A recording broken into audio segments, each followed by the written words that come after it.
Our lives are run by a calendar. On Monday, you have practice. You have youth group on Wednesday, and every third Saturday, you go to Grandma's house. Seasons come and go. You start school ends, you move on to the next grade. It all works like literal clockwork. Sometimes we treat confirmation the same way, as just another part of the calendar. Soon you'll be asked to confirm your baptismal vows and profess your faith alongside your fellow confirmands. Some of you may be ready for this, but for others, this might make you really nervous.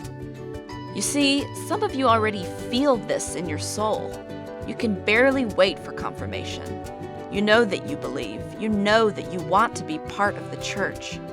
And you don't just think it in your head. You don't just feel it in your heart. It resonates in every fiber of your being.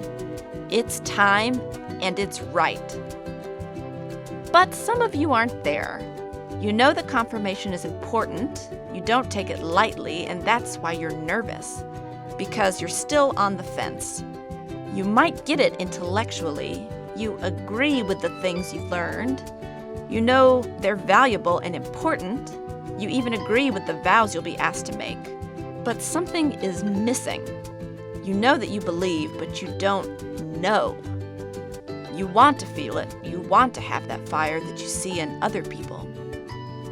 Here's the thing you need to know. You are not alone. A lot of people have felt the same way. Even John Wesley felt this way at one point in his life. Early on, Wesley struggled with his relationship with God. He worked hard at it. He spent time studying the Bible, worshiping, praying, preaching, and doing good works. He knew that those were important parts of his faith. He knew it intellectually, but he wanted to experience God. He wanted to feel God's love and forgiveness.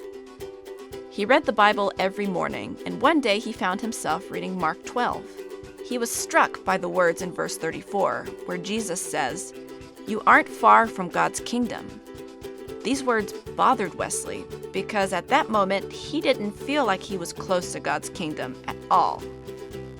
That night he went to a meeting at a place on Aldersgate Street in London.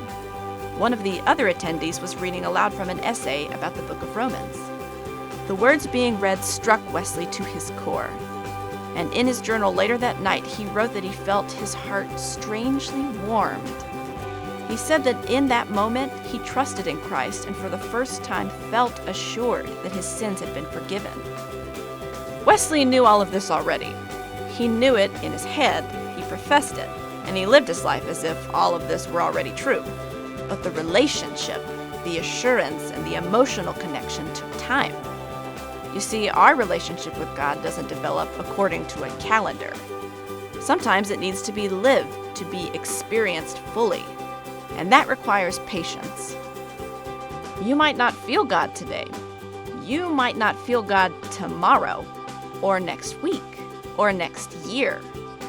But be confident that even so, God is still with you, and you are not far from God's kingdom, even if it sometimes feels that way.